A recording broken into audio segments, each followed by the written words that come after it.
Je suis désolé, mais je vois pas bien l'intérêt de cet épisode. On a déjà défini le sionisme. On a compris, en gros, c'est une idéologie qui te dit si t'es juif, va en Israël. Si je fais cette deuxième vidéo, c'est parce que je veux que tu comprennes les motivations de ce retour. Pourquoi venir en Israël? Quand je discute avec les gens, je remarque que certains antisionistes dressent une image caricaturale du sionisme. En fait, ils présentent le sionisme comme une victimisation. Nous sommes un peuple de persécutés, ayez pitié de nous, et donc, donnez-nous Israël en compensation. Et ça pour toi, c'est pas du sionisme. C'est peut-être du sionisme, mais ce n'est pas le sionisme de Ben Gourion, ce n'est pas le sionisme qui a procédé à la fondation d'Israël. Mais pourquoi les gens font cette erreur? Parce qu'on vit dans une société où la victimisation tient une très grande place dans le discours public, et donc le sioniste d'aujourd'hui aura peut-être tendance à tenir un discours victimisateur.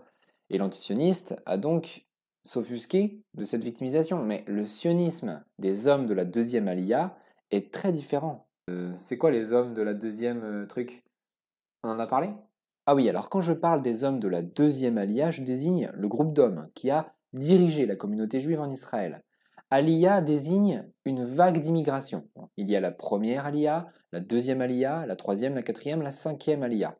Pratiquement tous les pères fondateurs d'Israël, y compris Ben Gourion bien sûr, sont issus de la deuxième Aliyah. Ça veut dire qu'ils ont émigré par bateau entre 1903 et 1914. Cette précision étant donnée, nous allons savoir aujourd'hui de quelle étoffe est fait le sionisme des hommes de la deuxième Aliyah.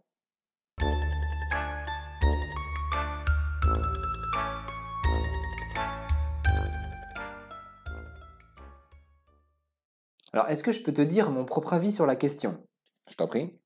Israël, c'est du colonialisme, on est d'accord. Ils se sont attribués une terre sur un coin de la planète qui ne leur appartient pas par les armes. Bon bah c'est une colonie, hein, voilà tout. Hein. Alors ok, on part sur l'hypothèse numéro 1. Le sionisme est un colonialisme.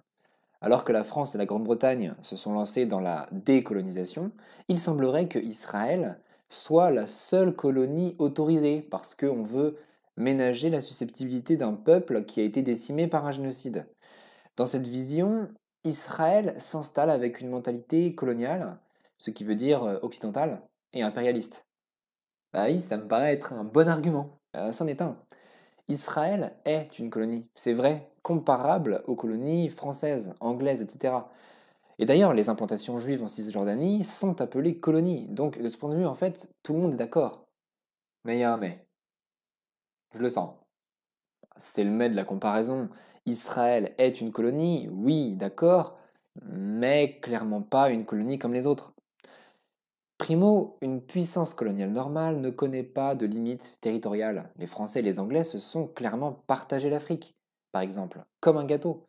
Or, Israël n'a jamais visé les grandes conquêtes. Visiblement, Israël cherche à obtenir une superficie suffisante pour une grosse communauté juive, venant du monde entier, l'équivalent de 4 départements français. Mais c'est tout, Israël s'arrête là. Secondo, Israël est une colonie, oui, mais une colonie sans métropole. Et c'est une précision importante quand les Arabes faisaient la guerre contre la France, par exemple, les pieds noirs pouvaient revenir, car un cas dans une métropole. La France jouait sa colonie, mais elle ne jouait pas sa propre existence. Les Arabes eux-mêmes sont, en théorie du moins, solidaires avec la Palestine et disposés à accueillir des réfugiés palestiniens. Mais quand les Arabes font la guerre à Israël, ils s'en prennent à une colonie sans métropole. Si on expulse les Juifs, ceux-ci n'auront nulle part où aller, et s'ils partent, leur identité risque de disparaître. En fait, ils jouent bien leur existence. Entre Juifs et Arabes, il y a donc une situation asymétrique, et c'est une donnée très importante du conflit. Tertio, une puissance coloniale normale s'installe pour s'approprier des ressources et les expédier en métropole. Or ici, il n'y a rien. Israël est un territoire tristement dépourvu en ressources naturelles. Par deux fois, Israël a envahi le Sinaï et ses champs de pétrole, et par deux fois, il accepte de le rendre au cours des négociations. On dira ce qu'on veut, les Juifs ne sont pas vraiment des accapareurs de ressources. Au contraire, ils veulent développer une agriculture sur ce territoire qui, avant leur arrivée, était plutôt désolé.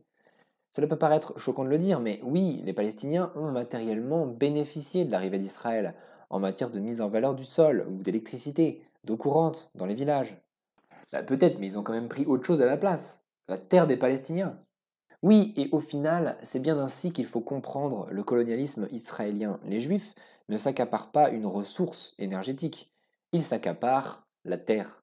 La terre dans son sens mystique, c'est la terre promise.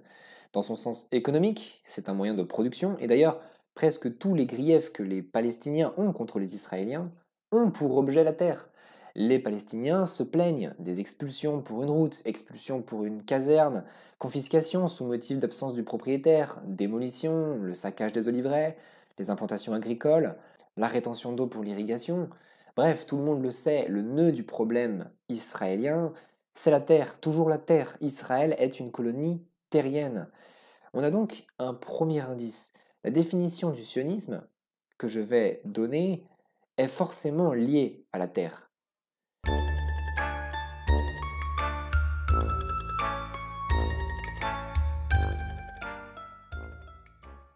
On a parlé de la Terre comme moyen de production. Ça nous mène à notre hypothèse numéro 2. Peut-être qu'au fond, le sionisme est un socialisme. Alors je rappelle que socialisme, au sens originel, c'est l'idéologie qui veut la socialisation des biens de production. En gros, c'est ce qu'on appelle communisme dans le langage courant. Donc il y a des personnes qui pensent que le sionisme est à ranger avec les autres régimes socialistes, comme le communisme soviétique par exemple. Mais c'est débile de dire ça. Le sionisme, c'est juste le fait pour les juifs de venir en Israël. Aucun rapport avec la socialisation des machins. Ben moi, je trouve cette hypothèse plutôt intéressante. Quitte à aller sur la terre promise, autant y créer une société idéale. Et le modèle de société idéale le plus à la mode à l'époque, c'est bien le socialisme. Alors, est-ce que le sionisme est un socialisme? Non. La confusion vient du fait que les pionniers arrivés en Israël à partir de 1909 ont fondé des communautés authentiquement socialistes, qu'on appelle kibbutz, au pluriel kibbutzim.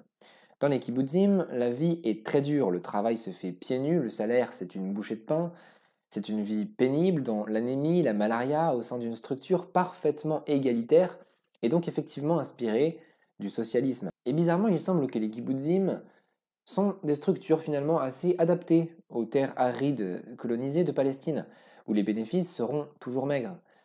À côté du kibbutz, il y a le moshav. Les moshavim sont des alternatives moins drastiques. Ce sont des fermes qui regroupent leur matériel, leurs services et leurs loisirs entre elles. Du coup, il y a vraiment du socialisme en fait. Oui, mais kibbutzim et moshavim sont avant tout les têtes de pont de la colonisation, réservées à des groupes idéologiquement très motivés, mais qui ne forment en fait à eux deux que 5% environ de la population juive en Palestine. Les dirigeants sionistes, comme Ben Gurion, utilisent les kibbutzim comme des modèles de société et symboles de la réussite agricole sioniste, mais il n'est pas question que leur modèle soit généralisé. L'autre raison pour laquelle beaucoup de gens ont cru que le sionisme était un socialisme, c'est la Histadrut, l'organisation syndicale créée par les hommes de la deuxième Alia. C'est un syndicat israélien, tu dis. Mais pourquoi on parle d'un syndicat? C'est si important que ça? La Histadrut, c'est une organisation syndicale, mais c'est aussi un patron. D'un côté, elle permet aux ouvriers de bénéficier des services sociaux, de l'autre, beaucoup d'ouvriers travaillent pour elle. Si tu es ouvrier juif, tu vas bénéficier de la caisse d'assurance maladie de la Histadrut. Tu vas déposer ton argent dans la banque affiliée à la Histadrut. Tu vas acheter de la nourriture dans le réseau de distribution de la Histadrut, ou bien manger dans les cantines de la Histadrut. Peut-être que tu travailles dans un élevage laitier tenu par la Histadrut. Le soir, tu iras à une association sportive créée par la Histadrut. Et puis, peut-être que tu loges dans un immeuble construit par Solel Bonnet, qui est la société de construction de la Histadrut. Ah ouais, elle a l'air puissante, cette organisation. Mais est-ce que tu sens le potentiel destructeur d'une machine comme celle-là si on la laissait dans les mains d'un Staline, par exemple?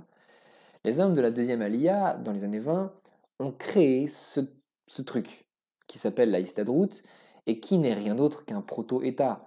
Les bureaux de ce syndicat sont remplis de membres du parti Mapai, qui est le parti de Ben Gurion, et qui administre des services pour au moins 70% du Yichouf. Attends, un service public puissant comme ça, c'est du socialisme en vrai. Mais la Histadrut n'a jamais eu l'envie, ni même l'idée, d'établir la socialisation des biens de production, ni même de changer les règles du capitalisme ou d'avoir la moindre atteinte contre la propriété. La Histadrut offre des services utiles aux prolétaires, mais elle n'a jamais exercé son pouvoir au nom du prolétariat. En fait, il s'agit bien d'une institution capitaliste, Plus que ça, elle utilise sa situation monopolistique pour étrangler les noyaux d'idéologie qui sont ouvertement socialistes, comme par exemple le bataillon du travail dans les années 20. Parce que la Histadrout n'est pas socialiste, elle ne risque pas de devenir totalitaire. L'idéologie de la Histadrout, ce n'est pas le socialisme, c'est bien le sionisme, toujours lui. Et c'est ce que ne cesse de répéter l'idéologue Berl Katznelson. Tous les ouvriers, grâce à la Histadrout, sont comme attachés les uns avec les autres dans une solidarité d'intérêts. Visiblement, cette grande organisation a l'ambition de créer une nation de travailleurs. Et j'ai bien dit une nation, pas une classe. Les ouvriers arabes, par exemple, en sont exclus, bien qu'appartenant à la classe ouvrière. Donc nous avons maintenant un deuxième indice. Avec la Histadrout, le sionisme essaye de créer une nation.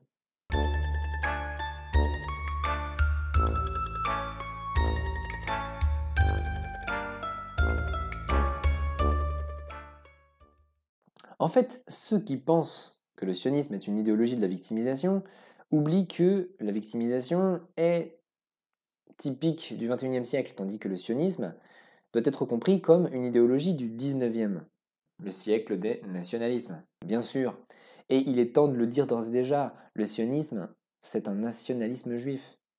Il a été inventé par les Ashkénazes, la communauté juive d'Europe de l'Est. Dans un monde où il y a beaucoup de nationalisme, tu as entendu parler des nationalismes allemands, russes, autrichiens, polonais et tant d'autres. Eh bien, le sionisme a éclos parmi eux, il a éclos dans la même couvée. Mais attends, tu dis que le sionisme, c'est un nationalisme. Alors, je sais que c'est choquant, mais on pourrait peut-être le comparer à d'autres courants nationalistes, comme le nazisme. Peut-être que le sionisme, c'est une forme de racisme, comme l'était le nazisme. Vas-y, développe. Tu es d'accord que les juifs ont tous un lien de parenté entre eux, que cette parenté soit réelle ou supposée. Tout à fait, selon la loi juive, la halakha, la judéité se transmet par la mère. Donc ce qui crée l'union entre tous ces travailleurs, comme tu dis, c'est une race commune finalement, la race juive. Donc le sionisme, c'est peut-être bien une doctrine raciste. Alors je vois ce que tu veux dire. Le sionisme est soumis à une composante ethnique, c'est vrai. Aujourd'hui encore, pour avoir la nationalité israélienne, il faut être juif, ou parent ou conjoint de juif. Mais bon, de là à dire que c'est une doctrine raciale, il y a un contresens. D'abord, on peut devenir juif par conversion, d'une. Et surtout, pour le sioniste, ce qui fait ton appartenance à la nation d'Israël, ce n'est pas tellement ta judéité. Non, même si elle fait partie des conditions. Après tout, il y a autant de juifs en Israël qu'aux États-Unis, et là-bas, ils ne font clairement pas partie de la nation juive. Non, ce qui fait ton appartenance, c'est l'Aliyah. L'Aliyah, les vagues d'immigration dont tu as parlé tout à l'heure. Non mais Aliyah ne signifie pas juste vague d'immigration. Il faut traduire ce mot par monter. On monte en Israël. Il y a une élévation spirituelle, si tu veux. Dit autrement, je deviens membre de la nation juive parce que je monte dans un bateau et que je débarque au port de Jaffa pour venir en Israël. Le voyage, c'est la preuve de mon désir d'intégrer cette nation. Mais les juifs se sentent quand même un peu supérieurs aux arabes, non? Il y a une mentalité coloniale, certainement. Il y a des comportements racistes, ça arrive inévitablement. Mais doctrinalement, le sionisme n'est pas raciste. Et il n'a jamais été pensé pour l'être. La nation juive comporte une dimension ethnique, mais c'est le cas de l'immense majorité des nationalismes sur Terre, et cela n'a rien à voir avec une doctrine de hiérarchisation des races. D'ailleurs, dès Ben Gourion, les Juifs ont maintes fois cherché à intégrer les Arabes dans leur État. Ils leur accordent le droit de vote, le droit de représentation, le droit de grève. On tient ici un troisième indice sur le sionisme. Il contient cette notion d'aliyah, de montée en Israël. Il est là le critère fondamental, bien plus que la race elle-même. Et les autres, ceux qui n'ont pas accompli l'aliyah, ceux qui sont restés en exil, eh bien ceux-là, le sioniste les regarde avec pitié et tristesse. D'un côté, le juif diasporique qui a choisi l'exil et qui va se dissoudre dans la vie paisible du bourgeois juif occidental, et de l'autre, le juif d'Israël, qui a enfin trouvé une terre où préserver sa culture. On voit que le sionisme s'est construit dans un combat interne à la communauté juive.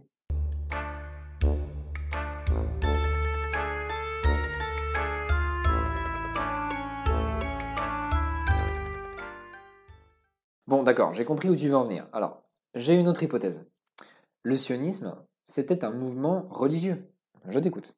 Les Juifs ont choisi de venir en Israël. Tu l'as dit toi-même en début de vidéo, le peuple juif avait été chassé et maintenant il y retourne. C'est un retour d'exil. Le sioniste est conduit par Moïse presque. Moïse qui conduit son peuple après la captivité en Égypte. Il y avait aussi l'exil à Babylone. Bon ben là c'est pareil, on est en train de revivre une histoire biblique. Un retour d'exil. Donc le sionisme, c'est un courant religieux. Ben Gourion, c'est une sorte de nouveau Moïse en fait. Très intéressant. Merci. Mais complètement faux. Quoi? Mais sionisme vient de Sion. C'est le nom de la cité de l'Éternel dans les psaumes. Si ça, c'est pas une référence religieuse, je vois vraiment pas ce que c'est. Non, ton interprétation, elle est intéressante. Et l'histoire n'est pas écrite. Le sionisme aurait pu être tel que tu décris. Mais cette théorie est fausse. Les dirigeants du sionisme n'ont pas tenu de discours religieux. D'ailleurs, la plupart des hommes de la deuxième Aliyah ont pris leur distance avec les rabbins. De plus, ils sont venus en Palestine, c'est vrai, la fameuse terre promise, mais ils auraient très bien pu créer leur refuge ailleurs, par exemple en Ouganda. Et c'est pas une blague, hein, ils ont vraiment pensé à l'Ouganda pendant tout un moment. D'autres sionistes célèbres, comme le baron de Hirsch, pensaient à l'Argentine. Finalement, le choix s'est porté sur la Palestine, bien sûr. Le désir de voir Jérusalem susciter un tel enthousiasme, une telle cohérence avec les origines juives, que plus les années passaient et plus ce choix a paru évident. Mais ce choix n'était nullement obligatoire, parce que le sionisme n'est pas un mouvement religieux, mais un nationalisme juif, tout simplement. La nation dont on parle n'est pas une invention de la Bible, c'est une invention de Rousseau et des révolutionnaires français. Or, les produits de la Révolution, les rabbins les fuient comme la peste. Mais dans ce cas, pourquoi leur nom est une référence religieuse? Les sionistes ont quand même des références religieuses parce qu'ils cherchent à unir toutes les communautés juives. Est-ce que tu connais les communautés juives dans le monde? Oui, les Ashkénazes et les Mizraïm. Tu m'as volé le script? D'ailleurs, t'as oublié les séfarades. Alors, depuis 1492, on confond un peu les Mizraïm et les séfarades. Donc, on va dire d'un côté les Ashkénazes, qui vivent en Europe, et de l'autre les Mizraïm, qui vivent en Orient. Eh bien, malgré leurs différences, tous ces juifs du monde, qui parlent des dizaines de langues différentes, qui s'habillent différemment, eh bien, tous connaissent la religion juive. Ils connaissent tous le Shabbat, la néoménie, le bar mitzvah, la circoncision, le cacherout, Moïse Maïmonide, et surtout la halakha, c'est-à-dire la loi juive. La religion et les références religieuses, c'est ce qui les unit. Donc, la religion n'est pas la nation, mais elle cimente la nation. Mais la religion, c'est pas que ça, c'est aussi ce sentiment de supériorité. Les juifs sont le peuple élu, par Yahvé, tout ça. Et ça, on le retrouve chez les sionistes. Oui, il y a l'élection divine du peuple juif, mais le sionisme, au contraire, l'arrache à cette tradition d'élection.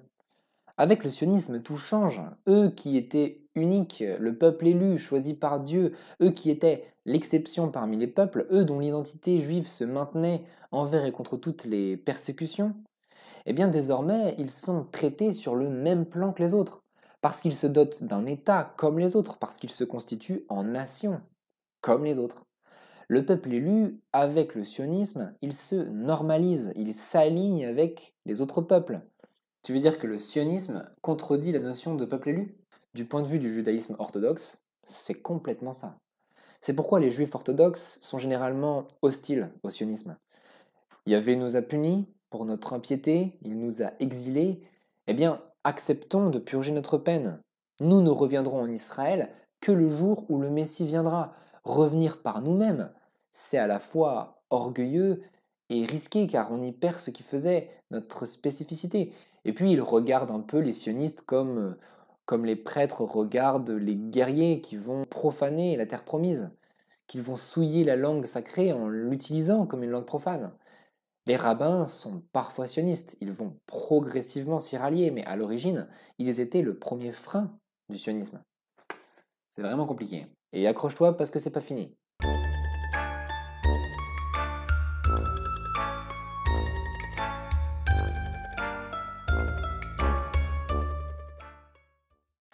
Je le répète encore une fois, le sionisme est un nationalisme juif. Mais il faut bien comprendre qu'il présente une différence de taille avec les autres nationalismes. La nation juive n'existe pas au 19e.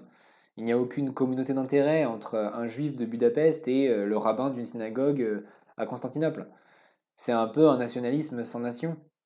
Bah oui, cette communauté d'intérêt, cette nation, il va falloir la créer de toutes pièces. Et on peut savoir comment on crée une nation? Ça m'intéresse. Eh bien, on va leur donner une identité commune. Une même terre, un même syndicat, une même langue, etc. Ah ouais, effectivement, il leur donne une même terre, un même syndicat, tu l'avais dit. Mais la langue, ils l'avaient déjà. Pas du tout. Les Ashkénazes parlent le yiddish, les séfarades parlent le ladino. L'hébreu, c'est une langue morte, une langue exclusivement sacrée, un peu comme le latin. Aucun juif ne parlait hébreu avant le sionisme. Les juifs ont fait ce choix de réapprendre l'hébreu pour qu'il redevienne une langue maternelle. Un lexicographe, Ben Yehuda, a recréé des mots pour désigner tout un tas d'objets et de concepts qui n'existaient pas dans la langue sacrée. Après lui, il a fallu diffuser des journaux en hébreu, des films en hébreu, ouvrir des écoles d'hébreu pour les adultes, parler aux enfants en hébreu. Mais c'est hallucinant! On peut ressusciter une langue morte comme ça? Mais le choix de l'hébreu, c'est très audacieux. Je te passe les débats acharnés pour savoir qui, du yiddish ou de l'hébreu, mériterait le mieux d'être la langue des juifs. Mais en tout cas, le fait qu'on ait ressuscité l'hébreu nous paraît peut-être pour nous ahurissant.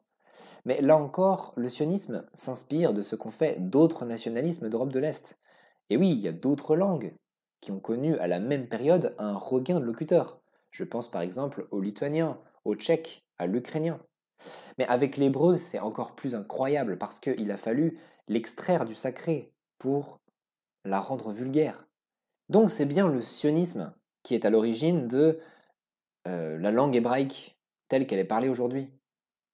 Et ça marche. Et ici, on va se demander pourquoi, au fond, pourquoi le sionisme a si bien marché? Pourquoi les juifs se sont laissés prendre à ce jeu? Parce que les juifs étaient persécutés? Mais ça, c'est pas suffisant. Un juif persécuté peut très bien s'enfuir en Amérique. Et c'est ce qu'il faisait généralement d'ailleurs. Non mais, je veux dire qu'ils étaient persécutés et qu'ils n'avaient pas d'État pour les protéger. C'est sûr que se doter d'un État devenait urgent pour les Juifs, parce qu'ils avaient le sentiment que les persécutions allaient s'accélérer. Mais en fait, c'est encore plus profond que ça. Lorsqu'on lit les textes sionistes, une chose est frappante. Les sionistes ont un regard lucide, froid et profond sur la destinée du peuple juif. Ils se permettent de dire des choses que, dans la bouche de n'importe qui d'autre, on aurait pris pour des propos antisémites. Regarde ce qu'écrit Aaron David Gordon, qui est souvent considéré comme le plus brillant des auteurs sionistes. Il disait: Nous sommes un peuple parasite, nous n'avons aucune racine dans la terre, aucun sol sous nos pieds. Nous ne sommes pas uniquement des parasites économiques, mais aussi des saprophytes de la culture des autres, de leur poésie, de leur littérature, et même de leurs valeurs et de leurs idéaux. Nous n'existons ni par nous ni pour nous. Faut-il alors s'étonner de n'être rien aux yeux des autres peuples? Il va pas un petit peu loin là, ton Gordon? Dire que les juifs sont un peuple de parasites. Bon, il écrit à une époque où les nazis n'existent pas encore déjà. Mais essayons de comprendre ce qu'il entend par là. On a reproché beaucoup de choses aux juifs. On a dit qu'ils étaient le suppôt du communisme, parce que Marx et Trotsky étaient juifs. On a dit aussi qu'ils étaient le suppôt du capitalisme, à cause des Rothschild, des liens entre les juifs et la finance. On a aussi accusé les auteurs juifs d'être des apôtres de la modernité, parce qu'on pense à Spinoza, à Freud, y compris la modernité scientifique, avec des génies comme Einstein. D'accord, mais où est-ce que tu veux en venir? Quand Gordon dit que les juifs sont des parasites, il ne veut pas les mépriser. Les parasites sont ces êtres qui n'ont pas de racines et qui s'accrochent à d'autres et qui absorbent leurs idées, leurs combats, leurs désirs, et qui souvent y apportent leur propre contribution. Pour Gordon, les juifs sont comme accrochés aux nations et ils sont emportés comme elles dans les atermoiements intellectuels qui les traversent. Ils penchent tantôt du côté du capitalisme, tantôt du communisme, selon l'époque, la région, le contexte. Mais en tout cas, petit à petit, une chose est fatale. Les juifs perdent leur identité. Et on est ici au cœur du sionisme. Les juifs perdent leur identité parce qu'ils ont été trop pleins des idées venant d'autres peuples, les idées de la Révolution française, du socialisme, du libéralisme et plein d'autres choses. Où est l'identité juive là-dedans? Elle est oubliée. La religion juive est mal respectée, la communauté est morcelée, les juifs hongrois ne comprennent plus les juifs russes, Les Juifs commencent à devenir français, à devenir allemands, à oublier leur héritage. Ils se laissent tenter par l'assimilation, ils se laissent dévorer par les nationalismes qui cherchent, eux, à souder des nations puissantes. C'est vrai que certains avaient été assimilés jusqu'à servir l'armée nationale, genre lui, et il était certainement pas le seul. Les Juifs commencent à oublier qu'ils forment un peuple et que si eux n'incarnent pas ce peuple, alors ils disparaîtront. Et comme dit Gordon, le problème des Juifs, c'est qu'ils n'existent ni par eux ni pour eux. L'exil les a éparpillés par le monde. Contrairement aux autres nations, ils n'ont pas de territoire dans lequel ancrer leur héritage. Ils errent de ville en ville, de place en place, jusqu'à ce que les nations les absorbent. Pense aux Juifs du Maghreb, qui se sont complètement assimilés à la France. Eh ben, je pensais jamais voir ces deux-là dans la même catégorie un jour. Ce sont des juifs assimilés. Si tous les juifs faisaient comme eux, l'identité juive s'éteindrait. Et c'est cette épée de Damoclès qui hante les hommes de la deuxième Aliyah, et en particulier Ben Gourion. Comment les préserver de ce malheur? Aller en Israël. Là est leur vraie place. Là Moïse les avait conduits, et là leur histoire s'achèvera. En Israël, ils trouveront une terre. Eux, les parasites, ils pourront enfin prendre racine. Et d'ailleurs, c'est amusant de voir que Gordon est fasciné par le kibbutz pour cette raison. Le kibbutz, c'est quoi? Pour lui, c'est une réunion symbolique entre le juif de la diaspora et la terre qu'il avait quittée 2000 ans auparavant, la terre d'Israël. Autrefois, le juif était bourgeois, orfèvre, usurier. Avec les sionistes, le juif sera travailleur, laboureur, pauvre. Et Gordon exalte celui qui conquiert la terre par le travail, la sueur, l'acharnement, au milieu des chants de groupe et des repas en commun. Le kibbutz avait réellement été quelque chose comme ça. Et même vis-à-vis des Arabes, la position de Gordon est sans ambiguïté. Nous rentrons avec les Arabes dans une concurrence honorable. La terre reviendra à celui qui la travaillera le mieux, à celui qui saura le mieux la mettre en valeur. En prenant racine, le peuple juif va revenir aux fondamentaux de son existence et se réconcilier avec Dieu. Est-ce que tu sens la puissance de l'idéologie sioniste? Donc, le sionisme prétend sauver les juifs. C'est une doctrine du salut, et même d'un double salut. 1. Il faut le sauver de l'assimilation, c'est ce que j'ai expliqué. 2. Le sauver de la mort. Il se trouve que l'antisémitisme a été décuplé à l'époque contemporaine. Il y a des pogroms en Europe de l'Est, et puis il y a eu la Shoah. Les sionistes font d'une pierre deux coups. Ils sauvent les juifs de l'assimilation et en même temps, ils sauvent les juifs de la mort. Mais du coup, on retrouve quand même un peu l'idée de la victimisation. Le peuple est persécuté. Comment dire? Les juifs sont un peuple persécuté. Voilà, l'histoire l'a voulu ainsi. On aurait pu croire que ces persécutions allaient s'atténuer avec les acquis de la Révolution, mais le résultat a été inverse. Elles se sont décuplées. Et d'une certaine manière, on pouvait s'y attendre. Le monde moderne, c'est un monde dans lequel il est compliqué d'être juif. D'une part, il est difficile de comprendre le particularisme juif dans un monde où on ne jure que par l'universalité des droits de l'homme, déjà. Et ensuite, la politique a été recomposée à travers des unités nouvelles, fondamentales, les nations, voilà, qui s'allient, qui s'affrontent entre elles au XIXe siècle. Or, les juifs vivent toujours selon un régime communautaire et redoutent ce phénomène d'homogénéisation qui existe dans les grandes nations.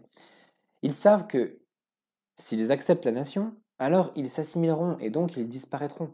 Mais s'ils refusent la nation, alors cette résistance va être interprétée par leurs contemporains par le fait qu'ils sont privilégiés. Et ils risquent alors d'être tués par l'antisémitisme montant. D'où l'impression que le peuple juif ne survivra pas à la modernité, que leurs conditions de survie se sont dégradées. Après 1900 ans de vadrouille, ils finissent par se heurter à un mur. Il y avait en quelque sorte une mort annoncée. La survie en exil n'était plus possible. Et là-dessus, le sionisme arrive et propose une solution. Il leur dit, mais si vous ne voulez pas être engloutis dans les nations du XIXe siècle, eh bien, devenez une nation à votre tour. En Europe, les nations ont tout pris, il n'y a plus de place. Eh bien, allez chercher un territoire en périphérie de l'Europe. Et du coup, la Shoah dans tout ça? Quand le génocide juif est survenu, le sionisme y a vu le parachèvement de sa justification. La Shoah, aux yeux des sionistes, c'est une prophétie réalisée. Pour Ben Gourion, c'est limpide. Il n'y a pas d'avenir pour les Juifs en Europe. Le processus de destruction arrivait à son terme et débouchait sur ce génocide. Et désormais, pour tous les Juifs, l'alternative sera Israël ou la mort. Et c'est dans ce sens qu'il existe un lien quasi mystique entre la fondation d'Israël et la Shoah, et qu'il est difficile d'évoquer l'un sans l'autre. Mais dis-moi, est-ce que c'est pas un peu théorique tout ça? Quand je regarde Israël, j'ai pas franchement l'impression d'avoir devant moi la préservation des injonctions ancestrales de Moïse et de la Torah. Je vois plutôt un pays moderne avec un État moderne, des partis de gauche, des partis de droite, des femmes qui tirent à la mitraillette, une religion plutôt en marge de la vie civile. Bref, la différence avec les juifs français m'a pas l'air flagrante. Donc dire qu'ils sauvent les juifs de l'assimilation, c'est pas si évident que ça. Et puis tu dis qu'ils sauvent les juifs des persécutions. Mais justement, quand Israël est apparu, les persécutions en Orient se sont multipliées contre les juifs en réaction à cet événement. Ça contredit pas un peu ce que tu racontes? Alors attention, il ne faut pas mélanger les sujets. Là, tu es déjà dans l'après, le sionisme en acte. Mais aujourd'hui, ce que je voulais, c'était analyser le sionisme en pensée. Donc, maintenant qu'on a tous les éléments, on peut définir le sionisme en une phrase. Le sionisme, c'est la doctrine qui dit que, afin d'être sauvé de la mort et de l'assimilation, le peuple juif doit se constituer en nation, par la montée en terre d'Israël. Voilà le sionisme tel que le conçoivent Ben Gurion, Gordon, Katznelson et tous les autres hommes de la deuxième Aliyah. Merci beaucoup d'avoir regardé cette vidéo, surtout commentez, partagez, likez et dites-moi clairement ce que vous en pensez. Et n'oubliez pas de me suivre sur mes réseaux, Facebook, Twitter, Telegram. Enfin, ne loupez pas ma troisième vidéo qui va bientôt sortir, qui elle concerne le sionisme en actes. On va y aborder la fameuse question palestinienne. Merci beaucoup et à très bientôt.